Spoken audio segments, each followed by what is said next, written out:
दूसरे अध्याय का यह 7वां श्लोक। भगवान ना करे जब जब जीवन में कहीं लगे कि कोई दुविधा की स्थिति है, कुछ असमंजस किसी स्थिति है, कोई ठीक निर्णय नहीं हो पा रहा, क्या करूं क्या ना करूं, कहां जाना चाहिए कहां नहीं जाना चाहिए, क्या करना चाहिए क्या नहीं करना चाहिए, जब अंदर आशंकाएं खड़ी हों, दुविधाएं खड़ी हों, जब अंदर संशय संदेह अपना बहुत अधिक प्रभाव बना रहे हों, तब अर्जुन बन जाना। गीता जी के दूसरे अध्याय के इस 7वें श्लोक का आश्रय लेना, इसका पाठ करना, इसका अनुष्ठान करना और बिल्कुल खुले मन से, खिले मन से और खाली मन से भगवान कृष्ण के आगे अर्जुन बन करके इस श्लोक के रूप में अपना निवेदन उनके चरणों में रखना। आपको लगेगा ये श्लोक आपके सही मार्गदर्शक की भूमिका निभाएगा। आपको निश्चित अनुभव होगा गीता का यह बहुत दिव्य मंत्र है। दूसरे अध्याय का 7वां श्लोक दुविधाओं से उबारने में आपकी बहुत सहयोगी भूमिका निभाएगा। बहुत अद्भुत मंत्र। अस्तु, बात चल रही थी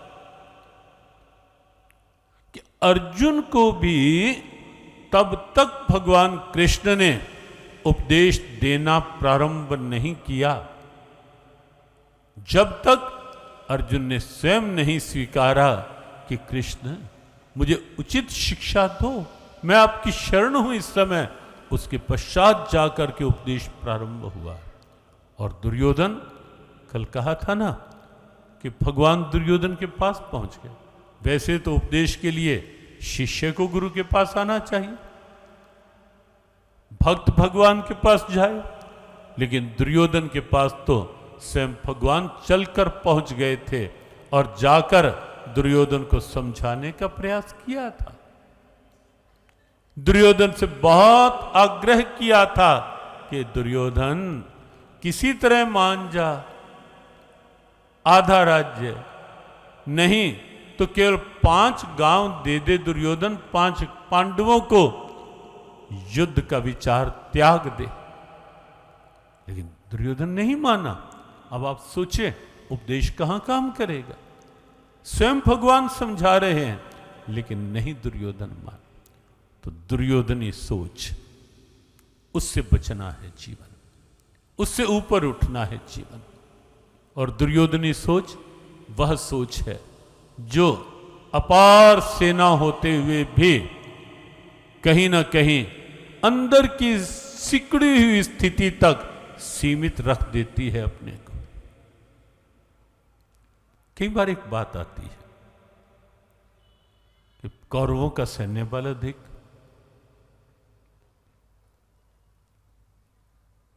स्वयं कौरव बंधुओं की संख्या अधिक 100 थे, पांडव केवल 5, सेना 10 लाख अधिक कौरवों की। और यदि योद्धाओं की भी आप गिनती करें तो कौरवों के पास कहीं अधिक बलशाली योद्धा थे, पांडवों से कम नहीं थे। और ऐसे ऐसे योद्धा थे जिनको कई तरह के वर प्राप्त थे। पितामह भीष्म कल बताया था, इच्छा मृत्यु का वर। आचार्य द्रोण वर प्राप्त था कि जब तक शस्त्र हाथ में है तब तक आचार्य द्रोण का वध कोई नहीं कर सकता। और आचार्य द्रोण का यह संकल्प था कि अगर मुझे ये समाचार मिल गया कि मेरा पुत्र अश्वत्थामा मारा गया है, उसके पश्चात मैं शस्त्र नहीं उठाऊंगा, मैं शस्त्र छोड़ दूंगा। और तब आप जानते हैं कि भगवान कृष्ण ने युधिष्ठिर से ये कहलवाया था। एक हाथी का नाम भी था अश्वत्थामा। अश्वत्थामा हतो हता, ऊंचा कहलवा दिया और धीरे से कहलवा दिया, नरोवा कुंजरोवा। अश्वत्थामा मारा गया और धीरे से कहा, मुझे ये नहीं पता कि नर अश्वत्थामा या हाथी अश्वत्थामा। आचार्य द्रोण को विश्वास था कि युधिष्ठिर के मुख से निकला है तो घटना घट गई हो सकती है, और शस्त्र छोड़ दिया, और तब जाकर आचार्य द्रोण का वध हो पाया था।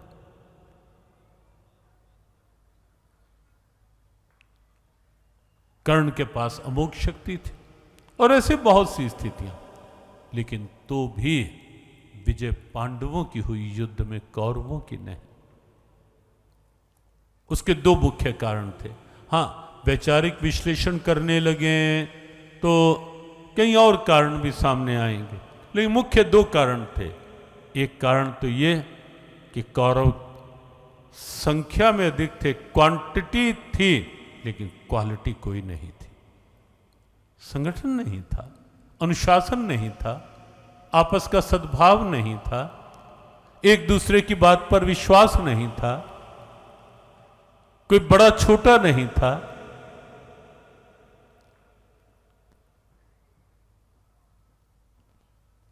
संख्या क्या करती? संख्या थी, लेकिन कोई संगठन नहीं, कोई अनुशासन नहीं, कोई पारस्परिक सद्भाव नहीं, कोई बड़े छोटे, छोटों का बड़ों के प्रति आदर नहीं, बड़ों के मन में भी फिर वैसी ही भावना, जब छोटे बड़ों का आदर नहीं कर, बड़े क्या करेंगे फिर? कुछ नहीं था ऐसा। और पांडवों में 5 थे, लेकिन एक ने, अगर युधिष्ठिर ने कोई बात कह दी, बस सब वहीं मौन। कुंती ने आदेश दे दिया, उसके बाद कोई प्रश्न ही नहीं। और यहां दुर्योधन को किसने नहीं समझाया? सबने समझाने का प्रयास किया, लेकिन नहीं, कुछ नहीं, किसी की बात माननी नहीं। तो वहां संगठन था, पारस्परिक सद्भावना, अनुशासन था, मर्यादाएं थी, परंपराओं का सम्मान था पांडवों में। और सबसे बड़ी बात ये, जो कौरवों के पास नहीं थी, सबसे बड़ी बात ये कि